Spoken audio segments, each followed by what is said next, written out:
Welcome to Mediocre Gaming, and today we're playing Don't Even Think. Well, good morning, good afternoon, good evening, and salutations. Today, humans and werewolves don't mix. Let's get to it.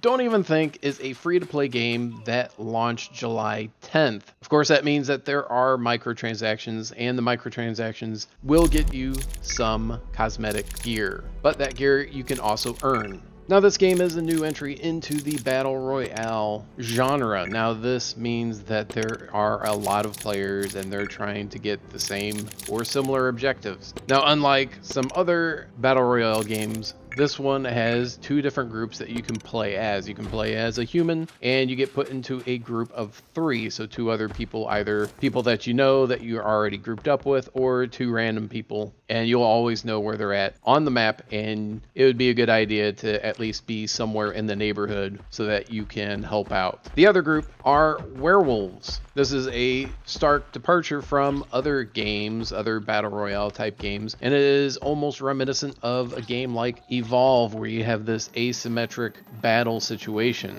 Now, know ahead of time that if you are planning to play as a werewolf, you may have to wait up to 10 minutes before you get into a match, because there are only a couple of werewolves versus the hordes of humans that are going into a match. Now, as a human, you're going to get dropped off in a plane. You get to choose the location along the path of the airplane, where you want to go and where you want to drop out of. Very reminiscent of other Battle Royale games. You parachute to the ground, and then you find out that you don't have anything except for an empty revolver, and you have to go and look for ammunition and weapons. And of course, there's also armor that you can get, as well as food and medkits. There are a couple different types of weapons. There's an assault rifle, there's a shotgun, there's a sniper rifle. And depending on how you want to play, you can choose what weapons that you want to use. Now, the revolver really comes in because you're also looking for ammunition. All these weapons use bullets. The weapon only comes with a certain amount of bullets, and then you have to find more ammunition to power that feeding frenzy.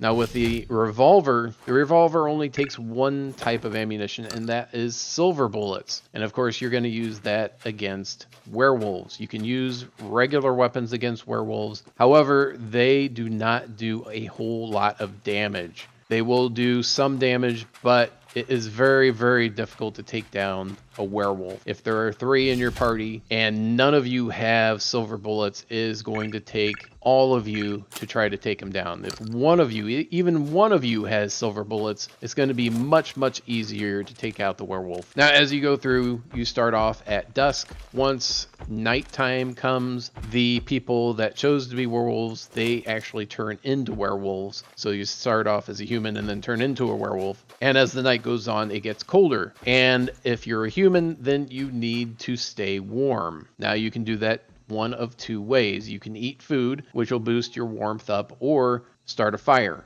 You'll either need to go into a cabin and start a fire, or start a campfire. They both have pluses and minuses. The campfires are clearly visible from a long distance away. You can see the fire, it's bright. The cabins, you won't be able to see the fire, but you will see smoke coming out of the chimney. And as a human, you have to worry about not only werewolves, but you also have to worry about other humans. So as the night goes on, it gets colder, so you lose body heat faster. So being close to a fire or set of fires is going to help you out. Now, as the game progresses, as the match progresses, you are going to have 3 drops. And you'll need to get to those 3 drops.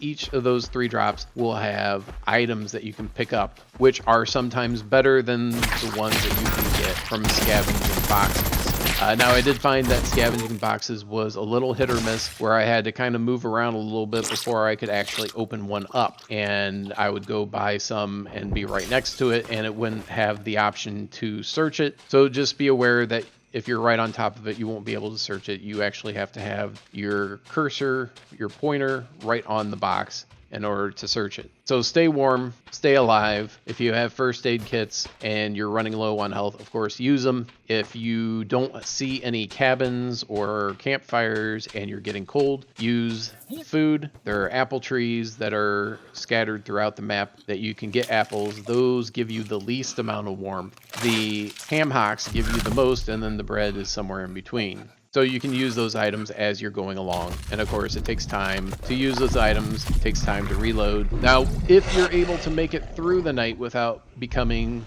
werewolf food or prey to other humans, then you can consider getting out. You'll have to go to one of the few helipads that are out there and signal the helicopter to come pick you up. Now, once you signal the helicopter, it will be a beacon in the sky for everyone that is still alive, and it will take about 6 minutes in order for the helicopter to come in. That'll give everyone plenty of time to converge on your location and take you out. So you will need to have some sort of strategy when it comes to getting out on the helicopter. So that's it. It's pretty straightforward playing as a human. If someone's in your group, you can help them out. Anyone outside of your group, you take them out, whether it's human or werewolf. Now, playing as a werewolf, like I said, it may take a while to get into a server because there are only, I believe, 3-4 werewolves versus everyone else who's human. And once you get in there, the play style is much different. You start off as kind of a hybrid, hulky type human. You go through and you still want to go and search. You want to find a melee weapon because the melee weapons are going to help you take out other people before you turn into a werewolf. And that acts just like you would with a human if you don't have any other weapons. Just hit the R2 on the PlayStation controller and that will activate the melee. And that's pretty much all you have until night falls. So you've got a couple minutes where you're looking for a melee weapon and meleeing other humans. Now you do have, I believe, a little bit more health than a regular human, so you would be able to survive a brawl a little bit easier. Once night falls, it will take several seconds to turn from that hybrid into a full-fledged werewolf. And then everything changes. At the start, as soon as you become a werewolf, you'll get armor, and that armor will start at 0 and it will regenerate. As long as you're not getting hit, that armor will regenerate. But it does start off at 0, so if there are other people that happen to be around or come and find you as you're turning into a werewolf, you're going to be in a tough spot because you won't be able to do anything for several seconds. Now, once you become a werewolf, your job is to take out all of the humans.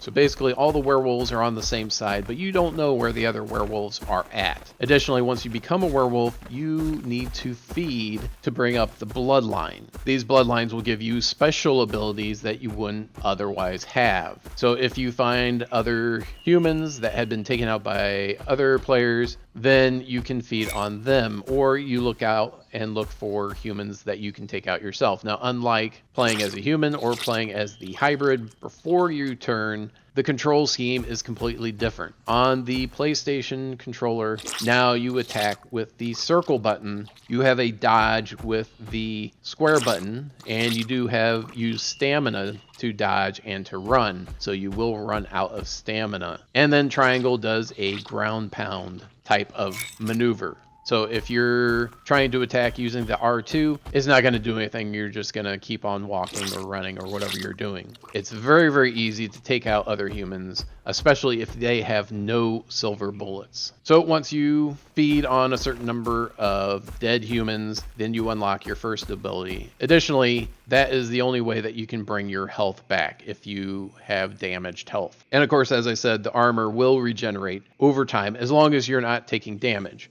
And werewolves don't have to worry about getting cold because they have all that fur. So you're going to go around and you're going to try and find all of the humans hiding out. So you're going to look for those campfires. You're going to look for the cabins with the smoke. Look for humans that are out running around. You don't have any special type of vision or tracking skill that can find them. So you'll have to go around the map and try and find them yourself. Now, once you unlock your first ability, that'll make it a lot easier because that'll give you a super run, basically, for a short time where you can get from place to place much more quickly than you would otherwise. And of course, like I said before, you do have a stamina gauge that as you're running will run out. And the second ability, the ability that you really want, will do more damage and give you more damage resilience. Now, as a werewolf, if you take out all of the humans, then you get that victory and you win. As a human, you want to get on the helicopter. It doesn't matter if you take everyone else out or not, but you do need to get on the helicopter. And of course, signaling the helicopter means that everyone will know where you're at. But that's it. Go ahead and check out Don't Even Think, see what you think, and go from there. I hope you enjoyed this video. Be sure to check us out on social media, and thank you for liking, commenting, and subscribing, and we'll see you next time.